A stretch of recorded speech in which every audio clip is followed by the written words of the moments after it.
കോട്ടക്കൽ നഗരസഭ ഒരു happiness municipality ആക്കുന്നതിന്റെ ഭാഗമായിട്ടാണ് ഇതൊക്കെ ചെയ്തു കൊടുക്കാൻ പോകുന്നത്. കേരളത്തിൽ ഒരു ചെയർമാന്മാരും ചെയ്യാത്ത, ഒരു നഗരസഭയും ചെയ്യാത്ത ഒരു പ്രൊജക്ട്. അതെ, യെസ്. അങ്ങനെ ഒരു പദ്ധതിക്ക് ഞങ്ങൾ തുടക്കം കുറിക്കുകയാണ്. റോഡും തോടും പാലങ്ങളും മാത്രമല്ല വികസനം, ഇവിടെ പാവപ്പെട്ടവരെയും അതുപോലെ തന്നെ ഭിന്നശേഷിക്കാരെയും വയോജനങ്ങളെയും കുട്ടികളെയും ശ്രദ്ധിക്കുന്ന ഒരു നഗരസഭ ആയി മാറ്റുക എന്നുള്ള. ഞങ്ങൾ ഈ വിഷയത്തിൽ പ്രതിപക്ഷമെന്നോ ഭരണപക്ഷമൊന്നുമില്ല. ഇങ്ങനത്തെ കാര്യങ്ങളിൽ കോട്ടക്കലിന്റെ ഏറ്റവും വലിയ ഭാഗ്യം എന്ന് പറയുന്നത് ജനങ്ങളും ഭരണപക്ഷവും എല്ലാം കൂടി ഭരണപക്ഷവും പ്രതിപക്ഷമോ ഇവിടെ വോട്ട് ചെയ്തവരെന്നോ വോട്ട് ചെയ്യാത്തവരെന്നോ ഒന്നുമില്ല. കെ നാസർ ചെയർമാൻ ആകണമെന്ന് പറഞ്ഞവരും ആകണ്ട എന്ന് പറഞ്ഞവരും ഒക്കെ ഈ വിഷയത്തിൽ ഒറ്റക്കെട്ടായി നിന്നുകൊണ്ടാണ് ഞങ്ങൾ കാരുണ്യ പെരുന്നാൾ കഴിക്കുന്നത്. നമസ്കാരം. കോട്ടക്കലിൽ ഒരു വിഷനോട് കൂടി ഒരുപാട് മാറ്റങ്ങൾ സാധ്യമാക്കിക്കൊണ്ടിരിക്കുന്ന നമ്മുടെ എല്ലാം പ്രിയപ്പെട്ട കോട്ടക്കലിന്റെ നഗരപിതാവ് പ്രിയപ്പെട്ട കെയോടൊപ്പമാണ് ഞാനുള്ളത്. കോട്ടക്കൽ നഗരസഭ ഈ വലിയ പെരുന്നാളിന് ആസൂത്രണം ചെയ്തിട്ടുള്ള ഒരു വലിയ പദ്ധതിയാണ് കാരുണ്യ പെരുന്നാൾ എന്നുള്ളത്.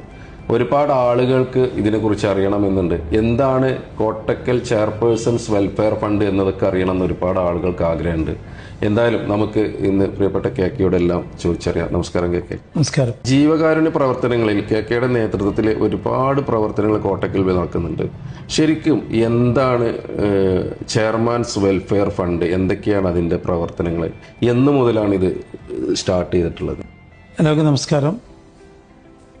ചെയർമാൻ വെൽഫെയർ ഫണ്ട് എന്ന് പറയുന്നത് നിർബന്ധമായിട്ടും നഗരസഭകൾ ചെയ്യേണ്ട ഒരു പ്രവൃത്തിയല്ല. എന്നാൽ നഗരസഭകൾക്ക് ചെയ്യുന്നതിന് വേണ്ടിയിട്ട് ഗവൺമെൻറ് അംഗീകാരം നൽകിയിട്ടുള്ള ഒരു പ്രൊജക്റ്റാണ് ചെയർമാൻ വെൽഫെയർ ഫണ്ട് എന്ന് പറയുന്നത്.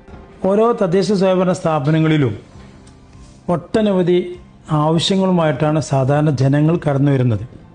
പ്രത്യേകിച്ച് നമ്മുടെ പ്രദേശത്ത്, നമ്മുടെ നാട്ടിലൊക്കെ വളരെ പാവപ്പെട്ട ആളുകൾ രോഗങ്ങളെ കൊണ്ടും മറ്റുള്ള കാര്യങ്ങളെ കൊണ്ടും വളരെ പ്രയാസം നേരിടുകയാണ്.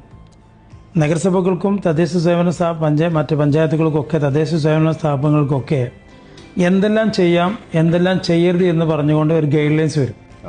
ആ ഗൈഡ് ലൈൻസിന് അപ്പുറത്തേക്ക് എന്ത് ചെയ്യാൻ പറ്റും എന്നുള്ള ആലോചനകളിലാണ് ചെയർമാൻ വെൽഫെയർ ഫണ്ടിൻ്റെ ഉത്ഭവം വരുന്നത്. 2016 മുതൽ 2021 വരെ, അല്ലെങ്കിൽ 15 മുതൽ 2020 വരെ ചെയർമാൻ നിലക്ക് അന്ന് ഞങ്ങൾ വെൽഫെയർ സ്റ്റാർട്ട് ചെയ്തു. കോട്ടക്കൽ നഗരസഭയിൽ അൽമാസ് ആസ്പത്രിയുമായി ബന്ധപ്പെട്ടുകൊണ്ട് കേരളത്തിൽ ആദ്യമായി ഒരു പ്രൈവറ്റ് ഹോസ്പിറ്റലും നഗരസഭയിലെ ജനങ്ങൾക്ക് വേണ്ടി ഒരു നഗരസഭ ഡയാലിസിസ് തുടങ്ങി. കേവലം 400 രൂപയാണ് നഗരസഭ കൊടുക്കുന്നത്. ബാക്കി അൽമാസ് ഹോസ്പിറ്റലിൻ്റെ വകയായും ജനങ്ങളുടെ കോൺട്രിബ്യൂഷനായിട്ടാണ് ഞങ്ങൾ ഇത് ചെയ്യുന്നത്. മിനിമം അന്ന് മുതലേ